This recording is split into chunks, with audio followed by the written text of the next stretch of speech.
How's it going, everyone? Arvin here. In today's video we'll be looking at modifying my Logitech G27 pedals. I've had this rig since 2010, back when GT5 came out on the PS3. It's an older system, hasn't seen much use up until recently due to the pandemic, and so I wanted to upgrade the pedals because I started racing on the PC on games such as Assetto Corsa and Project Cars 2. So I wanted to install the Ricmotech load cell brake kit conversion and see how the pedals perform. So without further ado, let's go ahead and install them. Here is the Logitech pedals, the G27. So I'm going to install the Ricmotech load cell brake conversion. So that means installing it in here. So I already used the this is the Bodnar cable for the brake set. It's pretty easy. It just connects to the brake pedals.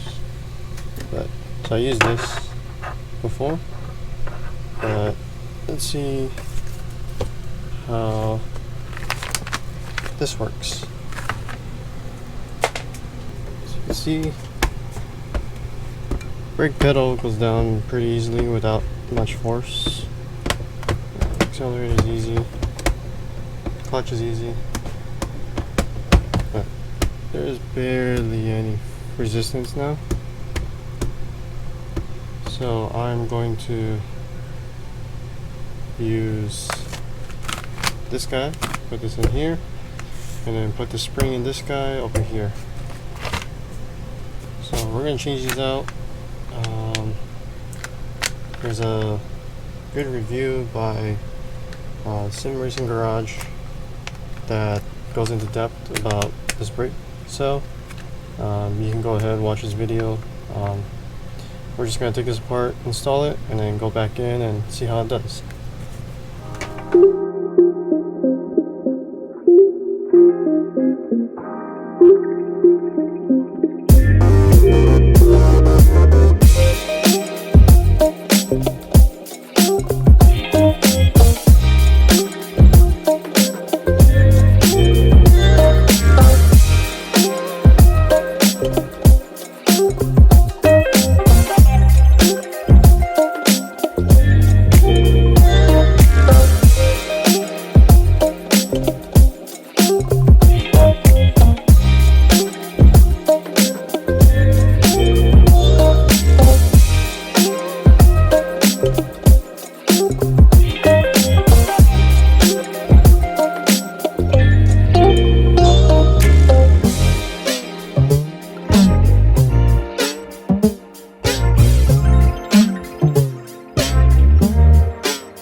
So after installing the load cell kit into the brake pedals, I had to recalibrate the pedals.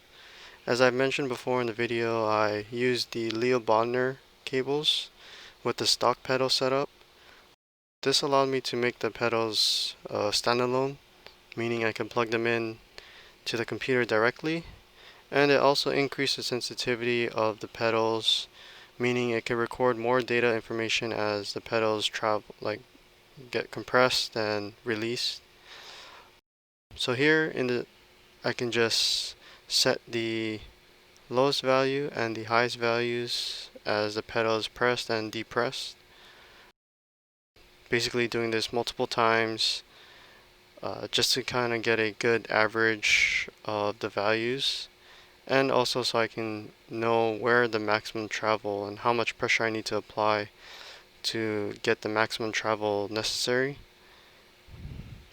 And after that, I can just write the settings directly to the cable. It automatically saves the settings, so I don't have to keep doing this every time I plug it in. And once I finish writing the calibration settings onto the cable, I can jump right into any game and start playing. So here I am in Assetto Corsa. I'm driving the McLaren 650S GT3 at Monza. On the left side I have the stock pedals with the Bodnar cable, and on the right side is the Ricmotech load cell mod plus the cables. So I want to see just how much I can improve on my lap times with this load cell kit. So basically I conducted a simple experiment, basically picking out a track and a car, and leaving all the settings the same, so changing nothing on the car or the track settings, and I just want to isolate it to where I can see the difference between a stock pedal and a modified pedal. And as you can see, with the stiffer pedal from the load cell kit, I'm able to brake a lot later, and able to have more confidence going into a corner, because it feels more like a regular car where it's based off pressure versus position.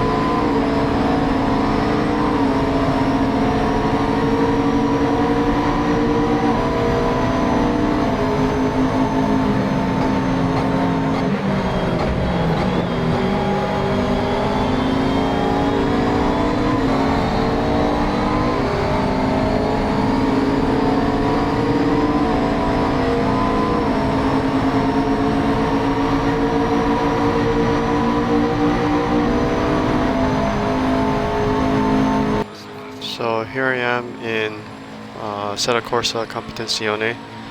Basically did the same test as I did in Assetto Corsa. I also chose the same car and track, so the McLaren 650S GT3 on Monza, and did the same tests. Basically wanted to try and see how it handles in different games, because every game is different. So I want to see how it handles in Assetto Corsa Competizione.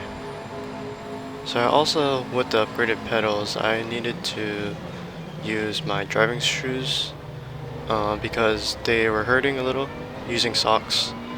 So I used my driving shoes, and also because the pedals are a lot stiffer, with the Playseat challenge there's a Velcro strap that keeps the pedals secured to the rig, but because of the stiff pedals, they were lifting under braking, so I actually replaced the Velcro strap with really long zip ties and zip tied the pedals to the rig.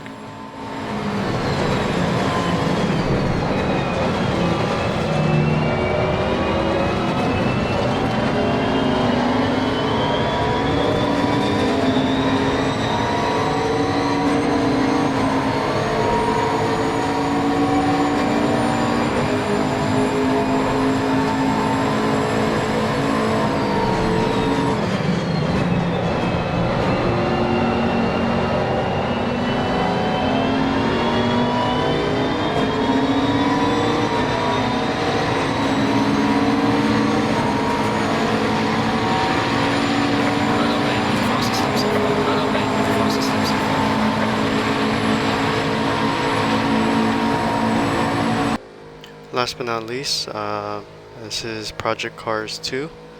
Basically the same test again, same car, same track. Everything is default, change nothing but the Ricmotech brake mod, and just set out to do the same test again.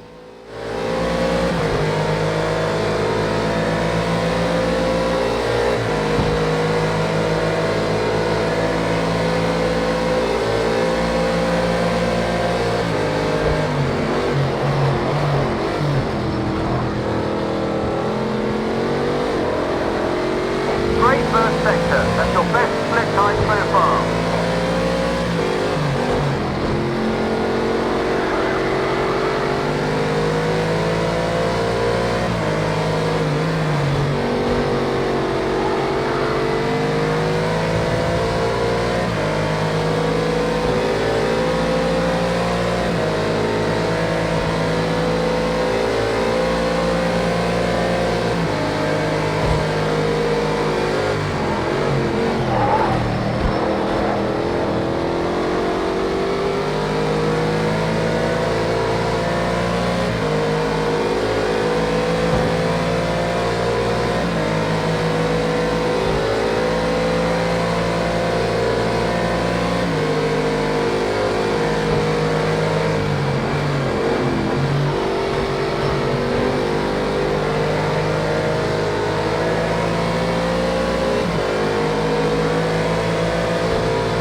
So after using the Ricmotech load cell brake kit for a couple races now, I found the pedals to be a little too stiff for my liking.